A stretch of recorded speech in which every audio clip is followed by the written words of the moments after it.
பெரிய இடத்துல சொல்லி உங்களை வெள்ள கொடுக்குது அப்படின்னு போலீஸ்காரன் உடனே கூட்டின்னு போயிடுவோம். அவங்கள எந்த கூட்டின்னு போனோம் அது வக்கீல்லாம் உட்காந்துட்டாங்க.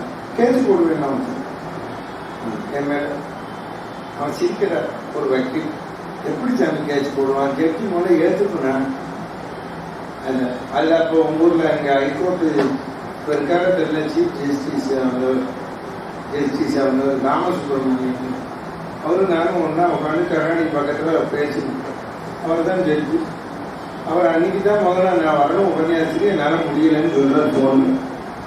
அவர்கிட்ட கேஸ் போச்சுன்னா அவர் கூட எடுத்துக்கணும் அட்மிட் பண்ணுவதா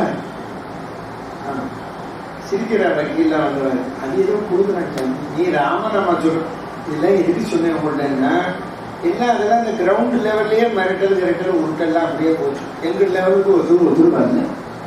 ஏன் வரல? ராமலட்சுமணன் பக்கத்துலேயே இருக்கு. பாரதம் சொல்றோம்னா கிருஷ்ணா அர்ஜுனன் பக்கத்திலேயே இருக்கு. நம்ம பக்கத்திலேயே இருக்காங்க.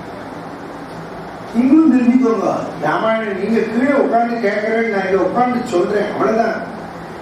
ஸ்தான பலத்துக்காக உட்காந்துருக்கேன். எல்லாருமே பக்தன் தான். நான் சொல்ற பக்தன் நீங்க கேட்கிற பக்தன். இன்னும் யாருக்கும் வித்தியாசம் கிடையாது. ஒருத்தருக்கு பெருமை ஒருத்தருக்கு சிறுமை எல்லாம் கிடையாது.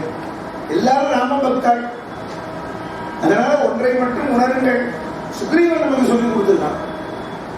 இப்ப பாருங்க இதுதான் வரைக்கும் சுக்ரீவன் அங்க பயந்து ஒளிஞ்சிட்டு இருக்காரு. வாலிக்கு இந்த ராமலட்சுமணனை பார்த்தோட அவனுக்கு தெம்பு வந்துருது. பாருங்க வாலிக்கு பயந்துருந்தவன் ராமலட்சுமணனை பார்த்த உடனே இப்ப பாருங்க இதோட இருக்கிற அடுத்த பாட்டு பாருங்க இன்னும் சிறப்பா சொல்றான். வீரராய் விளைந்த என்பான் யாரு? தேரினன். தேரினா நம்ம இப்ப யாரையா பார்த்தோம்னா நல்லபடியா இருக்கா நல்ல தேறிட்டவன் அப்படின்னு. ஒருத்தர் உடம்பு சரியில்லாம இருந்தா மாத்திரை மருந்து சாப்பிட்டு நல்ல தேறிட்டையா அப்படின்னு கேட்கு. உடம்பு நல்லா தேறிடுதா அப்படின்னு கேட்கிறோமோ இல்லையா? தேரினன் யாரு? சுக்ரீவன். தேரினன் அமரருக்கு எல்லாம் தேவர் தேவர் அன்றே மாறி பிறப்பில் வந்தார் மானிடரால் இவர்களே தேவர்களுக்கெல்லாம் தேவர் அண்டன் சொன்னான். தேவாதி தேவனை சென்று நாம் சேமித்தால் தொண்டரி பொடியாழ்வார் சொல்றார். யாரா அந்த ராவணனை சம்ஹாரம் பண்ண தேவனே தேவனாமான் அப்படின்னு மானிடராகி வந்தோம். இவன் யாரா? சுக்ரீவன் சொல்றான். இப்போ இது யாரா இருக்கும்? ஆறுகொள் சடிலத்தானும். ஆறுகொள் சடிலத்தான சிவபெருமான் ஜலத்தை ஆத்த தரையில வச்சிருக்க. ஆறுகொள் சடிலத்தானும் அயனும் அயன்னா பிரம்மா என்று இவர்கள் ஆதி வேறுள்ள குழுவை எல்லாம் ஆதின மகா எல்லாமே ஒன்று சேர்ந்த உருவமா வந்திருக்காங்க. இது எப்படிதான் இருக்குன்னா குழுவை எல்லாம் மானுடம் வென்றதென்றே இந்த மானுஷ கோலம் ஜெயிச்சுருத்துங்க. வேடிக்கை தன்னை நாராயணன் ஆஞ்சநேயத்தை சொன்னார். சுக்ரீவன்ட்ட ஒன்றும் இன்னும் சொல்லலை. நல்லா கவனிக்க. சுக்ரீவ பெருமான்ட்ட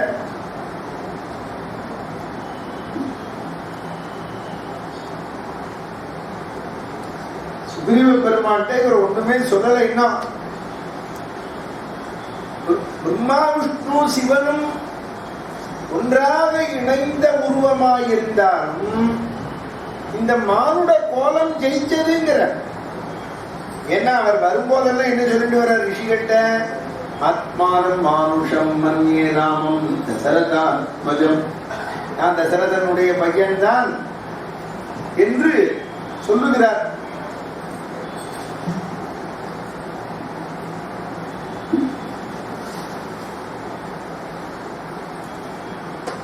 இந்த மானுட கோலம் ஜெயிச்சது இல்லை. மானுடம் வென்றதம்மா.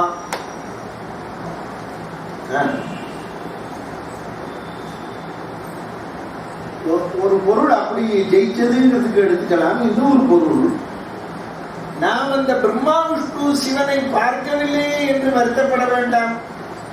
இந்த ராமனை பார்த்தாலே போதும். அவர்கள் மும்மூர்த்திகளையும் தரிசனம் செய்து விட்டோம். இதை நல்லா கவனிச்சுக்கணும். நான் இப்ப சொல்றத இன்னைக்கு சுக்ரீவன் சொல்றான், நாளைக்கு ராவணன் சொல்ல போறோம். போர்க்களத்துல. அதைதான் நீங்க நான் அன்னைக்கு சொல்லுவேன். சுக்ரீவன் அன்னைக்கு சொன்னா ஞாபகப்படுத்துறேன். வேணா உங்களுக்கு பக்கத்தை பரட்டி இந்த பாட்டை ஞாபகப்படுத்து. நீங்கள் இந்த ராமனை புகழ்ந்தார்களே எவ்வளவு பேர்களும், எல்லாருடைய கருத்தும் ஒன்னா பக்தியில புகழ்ந்தவன். ஈவன் சூர்பனகமா கொண்டு புகழ்ந்தாளே அன்னைக்கு பார்த்தோமே, ராமனை எவ்வளவு வசதியா புகழ்ந்தா. அதனால்தான் ஒண்ணு தெரிஞ்சுக்கணும். ஒருத்தர ஒண்ணு சொல்றோம் அப்படின்னு சொன்னா, ஒரு கருத்தை சொல்றோம்னு சொன்னா எல்லாருமே ஒரே மிக்க கருத்து, ஒரே மாதிரி.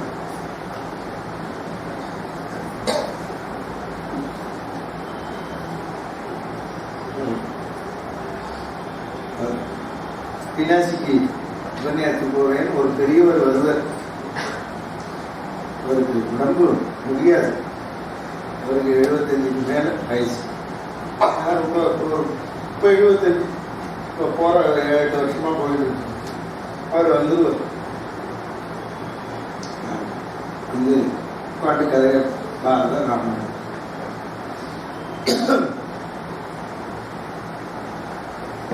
அவர் உபன்யாசம் முடிஞ்ச உடனே டெய்லி ஒரு விஷயம் சொல்லிட்டு போவார். பட்டாளத்திற்கு கிளம்புற போது, சாமி நாங்க ராமாயணத்தை கேட்கல சாமி, ராமாயணத்தை ராமனை பார்க்கல சாமி, நீ கம்பராமாயண பாட்டை வச்சு சொல்றபோது தத்ரூபமா இருக்கு. நானும் எத்தனையோ பேர்த்து போய் கேட்டேன். அன்னைக்கு ஒருத்தர் ராமாயணம் சொல்றான்னு போனேன். இன்னும் தசரதை வந்தா கையை வந்தா மரம் கேட்டாங்க. நீ கதனை விடுறிய சாமி, அந்த இடத்துல அப்படியே கதாபாத்திரமா மாறி அப்படின்னு அவர் பெரியவர் சொல்லிக்கிட்டே இருக்காரு. பக்கத்துல ஒரு கிராமத்துல இருந்து வந்த பொண்ணு படிக்கல ஒண்ணு. அந்த பொம்மை வந்தா என்ன அப்படி திருஷ்டி கழிச்சு. என்ன அப்படின்னு, சிவாஜி கணேசன் தோத்து போனாங்க அப்படின்னு நான் சிரிச்சேன். சிரிச்ச உடனே இது ஏன் இப்படி ஞாபகத்துக்கு வந்ததுன்னா, இல்ல கருத்து தமிழ்நாடு பூரா எல்லாத்தையும் ஒன்னா இருக்குன்னு தெரிஞ்சு. ஒரு கருத்துன்னா ஒன்னா இருக்கணும். அது ஒரு வியாபாரியை சொன்னாலும் சரி, விவசாயியை சொன்னாலும் சரி, யாரை சொன்னாலும் சரி, ராமனை சொன்னாலும் சரி, கருத்து.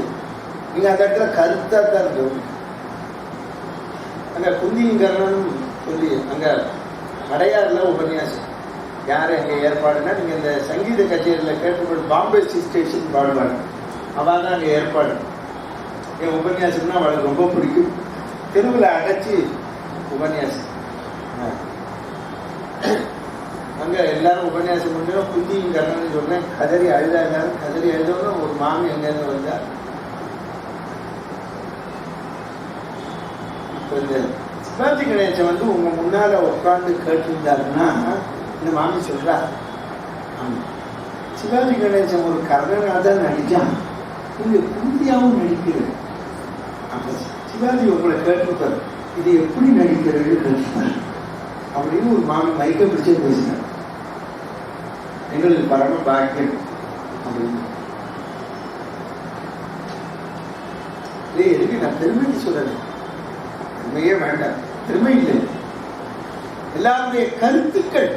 அதை உங்களுக்கு உதாரணம், நீங்களும் இப்ப நீங்க இருக்க அப்படின்னா நீங்களும் இந்த கருத்தை ஆமோதிக்கிறதுனால தானே அப்படி கேட்கிறேன். ஒரு நாளைக்கு இந்த காரணம் சொல்லுங்கன்னு சொல்றேன் அப்படின்னு அது ஒரு நாள் சொல்லுங்க. அதை பத்தி கவலைப்படும் சொல்ற பாருங்கோ. ஆறுகொள் சனிலத்தானும் அயனும் எல்லாரும் சுக்ரீவன் தான் வரவேற்கல ராமனை. ராமன் வந்து இன்னொன்னு ராமனை பார்த்துட்டே இருக்கிறான். ராமனை இன்னும் வரவேற்கல. ராமர் வந்து நின்னாச்சு. இன்னும் ராமரை வாங்குவோன்னே கூப்பிடல, பிரமிச்சு நிற்கிறான். ராமரை இன்னும் வாங்குவோன்னே கூப்பிடல, அப்படியே பிரமிச்சு. நம்ம அது அது இயல்பு. கோயம்புத்தூர்ல உபன்யாசத்துக்கு பேரு கல்யாண மண்டபத்தில் உபன்யாசம் மார்கழி மாசம். இங்கே ஒருத்தியெல்லாம் முடிச்சுட்டு பக்கத்தில் ஒரு கோயிலுக்கு அன்னைக்கு ஏதோ விசேஷம் சேவிக்கிறதுக்கு போனேன் காலையில். அவள் பிள்ளைங்க நாட்டு பொண்ணு போகிறா. அந்த மாமி இல்லை. இப்போ நான் சொல்கிறது ஒரு 15 வருஷத்துக்கு முன்னாடி. அவள் கேரளாக்காரன். நான் அப்படி தெருவில் நடந்து வரேன். அங்கே ஒரு கோவிலை சேவிச்சு அந்த மாமியை பார்த்து வாசலில் நிற்கிறேன். நான் அப்படி வந்தேன். அப்படியே ஒரு நிமிஷம் என்ன நின்று பார்த்தா. அப்படியே நானும் பார்த்தேன். என்ன பார்க்கறாடே அப்படின்னு. எந்த குருவாயூரப்பா கூப்பிடுற. ஓ பரம பாக்கியம் வரணும் வரணும் அப்படின்னு சொல்லி கூப்பிட்டு உள்ள கூட்டிட்டு போனா. பிள்ளைங்க நாட்டுக்குள்ளே கூப்பிடுறா. அங்கேருந்து ஆறு இவட நோக்கு திருச்சி கல்யாண ராமனாக்கும். அப்படி வரணும் வரணும் உள்ள கூட்டின்னு போய் உட்கார வச்சு நீங்க இங்க உபன்யாசம் பண்றா, என் பிள்ளை நாட்டுக்கு போனவரா, என்னால முடியல, டிவியில பார்ப்பேன் அப்படின்னு சொல்லி உடனே உள்ளுக்குள்ள போய் எனக்கு ஸ்வீட்டை எடுத்துன்னு வருது. அதை பண்றேன் இதை பண்றேன்னு எல்லாத்தையும் கொடுத்து அந்த மாமி வயசானவா பிள்ளை நாட்டுக்குள்ளேயும் கூப்பிட்டு உள்ள உட்கார வச்சு எனக்கு ராஜ உபச்சாரம் பண்ணி எல்லாத்தையும் கொடுத்துட்டு அந்த மாமி கமெண்ட் அடிச்சா பாருங்க. அப்படியே அசைஞ்சு போயிட்டேன். நீ டிவியில ராமாயண பரிபாடி எந்த மறைந்தா சாக்கியம் சொல்லி மாறாது அப்படின்னு சொல்லிட்டு அந்த பாட்டி சொல்றா. நீர் டிவியில ராமாயணம் சொல்ற போது நான் இங்க கீழே உட்காந்து காப்பி ஆத்தி குடிப்பேன். அப்போ எனக்கு தோணும், இந்த பிராமணன் இப்படி நல்லா உபன்யாசம் பண்றானே, இப்படி இந்த டிவியை வந்து இறங்கி வந்து காப்பியை குடிச்சுட்டு போறானோ அப்படின்னு நினைப்பேன் அப்படின்னு சொன்னா பாருங்க. அப்படியே ஒரு நிமிஷம் ஸ்தம்பிச்சு நின்றுட்டேன். ஓ எப்படி ஒரு பிரேமை, எப்படி ஒரு இந்த ஆசை, அதுக்கு தான் இப்ப வந்துட்டேன் அப்படின்னு சொல்லி சிரிச்சேன். எதுக்காக இதை உங்களுக்கு சொல்றேன்னா, அந்த ஒரு நம்ம ஒருத்தரை பார்த்துட்டோம்னா பிரமிச்சிரும். ரொம்ப நாளா பார்க்கணும் பார்க்கணும்னு இருக்கிறவா. சாதாரண நம்ம மனுஷாலே எப்படி இருக்கிற போது பகவானையே ஒருத்த பார்த்துட்டோம்னா ராமலட்சுமணா, அதுக்கு சொல்றேன். நம்மளுக்குள்ளேயே இப்படி இருக்கிற போது நம்ம சாதாரண ஜீவன்கள் அப்படி இருக்கிற போது ராமலட்சுமணாலே பார்த்த சுக்ரீவன் அப்படியே பிரமிச்சு நிற்கிறான். என்ன அழகு! இவன் அழக சொல்றது எங்க தியாக பிரம்மன் சொல்றார். உனக்கு ஈடு உண்டா ராமா சொல்லு. யாரு இருக்கா? சமானம் எவ்வளோ சமானம் எவ்வளோ உனக்கு ஈடு உண்டா கேக்குற. நீ சமானம் எவ்வளோ நீ சமானம் எவ்வளோ ரமணி ரமணி சமானம் எவ்வளோ. ரமா உனக்கு ஈடு உண்டா? ரமணி சமானம் எவ்வளோ ரமணி சமானம் எவ்வளோ ரமணி சமானம் எவ்வளோ. ராமா உனக்கு ஈடு உண்டா கேட்கிற. ராமனுக்கு ஈடு இந்த உலகத்துல யாரு? ராமநாமாவை நம்ம சொன்னா வாங்கி பின்னால் இந்த காண்டத்துல சொல்ல போறான். ராமநாமாவை சொல்லியாச்சு கேட்க ஆரம்பிச்சாச்சுன்னா நம்மளை எல்லாரும் கொண்டாடுவா. ஆமா அப்படி கொண்டாடுவா, சம்சயமே பட வேண்டும். நீங்க அந்த கல்யாணத்துக்கு போயிட்டு வந்து எங்கிட்ட ஜோசியம் பார்த்தாருன்னு சொல்லி இந்த டிரான்ஸ்போர்ட் தண்டு வருவா. அப்படியே கொண்டாடு நீங்க பார்த்து போயிடும். நீங்க அவன் பிள்ளைக்கு கல்யாணம் எஸ்சிடிசி இந்த கல்லாமணம் பெருமாள் கோயிலுக்கு போனேன். ஏகாதசி இன்னைக்கு பெருமாளையும் சேவிச்சு இன்னும் அப்படியே வாழ்க்கையிலையும் உன்னை மண்டபத்துக்கு வாங்கவும் கூட்டிட்டு போனேன். அங்கே போனால்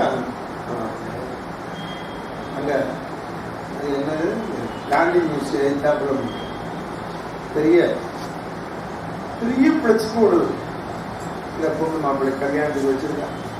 அது என்னோட போட்டோவை போட்டு கம்பராமாயண சக்கரவர்த்தி ஆசி உடல் அப்படி நீ ஜோசியும் சொல்லித்தாரு நான் பையனை கல்யாணம் பண்றேன். நான் அப்பதான் நினைச்சிருக்கேன். ராமாவும் உன் பேரை சொன்னதுனால பத்தியா எங்க வச்சிருக்காரு பாரு, என்ன கூட மரியாதை கொடுத்து நடத்துறானே, ஒண்ணுமே இல்லாத அவனை போய் தூக்கி மேல வச்சு அங்க எல்லாத்தையும் முன்னாலேயே சொல்லி வச்சிருக்க.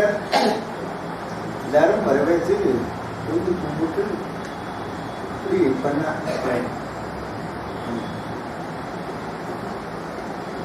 எதுக்கு சொல்றேன், நாம சொல்லியாச்சுன்னா புகழ நம்ம தேடின்னு போக வேண்டாம், ஐஸ்வர்யத்தை நம்ம தேடின்னு போக வேண்டாம், சௌக்கியத்தை நம்ம தேடிக்கிட்டு போக வேண்டாம், எல்லாம் நம்ம தேடி வரும். அதைத்தான் இப்ப சுக்ரீவன் சொல்றான். சுக்ரீவ பெருமான தேடிக்கிட்டு வந்திருக்கா அது ராமலட்சுமணன். அதைத்தான் உலகத்தையே படைத்தவன், உலகத்தை படைச்ச போது இருந்த பாக்கியங்கள் எல்லாம் ஒன்று கூடி ராமலட்சுமணால வந்திருக்குங்கிறான். ரொம்ப பாக்கியம், அதான் அதிர்ஷ்டம் கூட அர்த்தம் தெரிஞ்சுக்கணும். திருஷ்டினா பார்வை, நம்ம கண்ணுக்கு தெரியுது. திருஷ்டினா நம்ம கண்ணுக்கு தெரியாதது, அதான் பகவத் திருமணம். அவருக்கு நல்ல அதிர்ஷ்டம்ங்கிறான். கண்ணுக்கு தெரியாது என்ன பகவான் கிருபை. அதுதான் சுக்ரீவ பெருமான் சொல்ற, அனுபவிச்சு பாருங்க. பிரம்மா விஷ்ணு சிவன் எல்லாரும் ஒண்ணு கூடிதான் வந்திருக்கா, வரவேற்கிறான். பாருங்க எப்படி வரவேற்கிறான். எதற்கிடைந்து இணைய எண்ணி வருகின்ற காதல் ஓத கலைகடல் கரை நின்று ஏறா கண் இணை கழிப்ப நோக்கி, கண் இணை கழிப்ப நோக்கி, ரெண்டு கண்ணும் ஆனந்த கண்ணீர் விட ஆனந்தமாய் பார்க்கிறான். பிரம்மானந்தம் ஆனந்த கண்ணீர், ரெண்டு கண்ணும் அப்படி இணைஞ்சு பார்க்கலாம். ராமலட்சுமணன்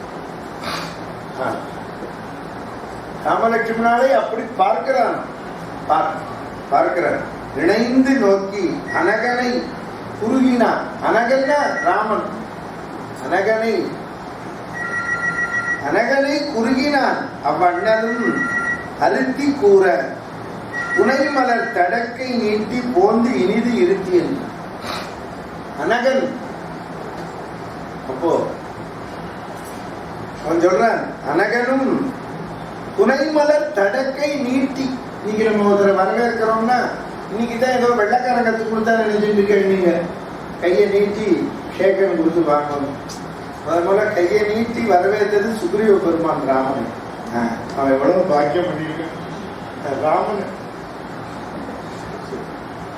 ஹலோ அப்பா, அவன் எவ்வளவு பாக்கியம் பண்ணிருக்கணும். கம்பன் பதம் பாருங்க. புனை மலர் தடக்கை நீட்டி போந்து இனிது இருத்தி என்றான். வாங்கோ உட்காருங்கோ அப்படி கூப்பிடுறாங்க. கேட்க நம்ம கத்துக்கணும்.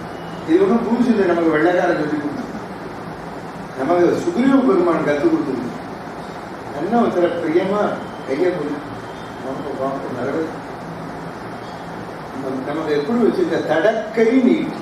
என்ன அந்த கையை நீட்டி வருது. ஏன்னா நம்முடைய ஹிருதயபூர்வமா வலது வீக்கு அவ்வளவு முக்கியத்துவம். ஹிருதயபூர்வமா அப்ரூவ் பண்ணும். இதையும் தெரிஞ்சுக்க போறோம். ஒருத்தரை எப்படி வரவேற்கணும் நல்லா. அதுதான் வெள்ளக்காரன் கத்துனா ஷேக் ஹேண்ட். என்ன வரவேற்க கும்பிட்டு தான் வரவேற்கணும். அதுவும் வரவேற்கணும். இருந்தாலும் தடக்கை நீட்டி கையப்படி. உலகத்தை காலால நீட்டினவன இவன் கையால நீட்டினான். அப்படி வேண்டாம். உலகத்தையே காலால நீட்டினவன் அவனை இவன் கையை நீட்டி. இதுல வேடிக்கை, இவனாலதான் அவனுக்கு காரியம் போகுது. அவன் எப்படி வரவேற்கிறான் பாரு. அப்புறம் தபாபலி அரக்கர் என்னும் தகா இருள் பகையை தள்ளி, அந்த அரக்கருங்கிற பகை பேடுத்தான். ராமன் கையை பிடிச்ச உடனே பாருங்க, குவால் அறம் நிறுத்ததற்கு ஏற்ற காலத்தின் கூட்டம் ஒத்தான். நல்லதை நடத்துறதுக்கு உண்டான கூட்டமா ஒன்று சேர்ந்திருக்கான். எப்படின்னா அவா முதல் அறுத்த சிந்தை அனகனும் ராமன். அரியின் வேந்தன், அரினா குறைஞ்சுன்னு அர்த்தம். சுக்ரீவ பெருமானும் உவா உறவந்து கூடும் உடுபதி இரவி ஒத்தார். உடுபதினா சந்திரன், சூரிய சந்திரன். உடு மகா திசைன்னு எழுதுற ஜோசியத்தில் சூரிய சந்திராள் ஒண்ணு சேர்ந்தது போல் சேர்ந்தானாம். சுக்ரீவன் சிகப்பு, ராமர் தான் கரு. சூரிய சந்திரன் அமாவாசை, அமாவாசை நெருங்கி சேர்ந்தது போல் அவ சேர்ந்திருக்கா. எப்படின்னு அமாவாசை சேர்ந்து அமாவாசை இன்னைக்கு நம்ம ஒத்தியா பித்திருக்களை நினைக்கிறோம், முன்னோர்களை. பௌர்ணமி இன்னைக்கு தெய்வத்தை நினைக்கிறோம். இந்த 2 கலையில சந்திரன்ல பௌர்ணமி இன்னைக்கு தெய்வத்தை நினைக்கணும், அமாவாசை இன்னைக்கு பித்திருக்களை நினைக்கணும். மற்ற நாளைக்கும் 14 நாளும் ஒரு நினைக்கணும் தர்மம் இருக்கு. முக்கியமா இந்த 2 நாள் நிறைந்த நாள், 2மே அந்த மாதிரி எண்ணக்கூடியது. அமாவாசையும் பௌர்ணமி அது தேவதைகள் ஆராதனத்தில் பௌர்ணமி. அதுக்காக அமாவாசை அன்னைக்கு தெய்வத்தை நினைக்க வேண்டாம் அர்த்தம் இல்லை. பிரதானமா நம்ம அமாவாசை அன்னைக்கு பித்திருக்களை தான் நினைப்போம், நமது முன்னோர்களை. அப்ப என்ன சொல்றா, முன்னோர்கள் செஞ்ச பாக்கியம், முன்னோர்களுடைய கிருபை அனுகிரகம் சுக்ரீவனும் அனுமாரும் செஞ்சது. வானர்களுடைய முன்னோர்கள் செஞ்ச பாக்கியம் இவா சேர்ந்த உடனே ராமர் சொல்றார், கூட்டம் உற்று இருந்த வீரர் குறித்தது ஓர் பொருட்கு முன்னாள் ஈட்டிய தவமும் பின்னர் முயற்சியும் இயைந்தது ஒத்தால். பாருங்க, முயற்சி பண்ணணுங்கிறான். ஈட்டிய தவமும் முயற்சியும். தவம்னாலே என்ன அர்த்தம்? விஷயம்னு அர்த்தம். தெரிஞ்சுக்கோங்க. ஒருத்த முயற்சி பண்ணதுனால முன்னேறிட முடியாது, தவம் வேணும்.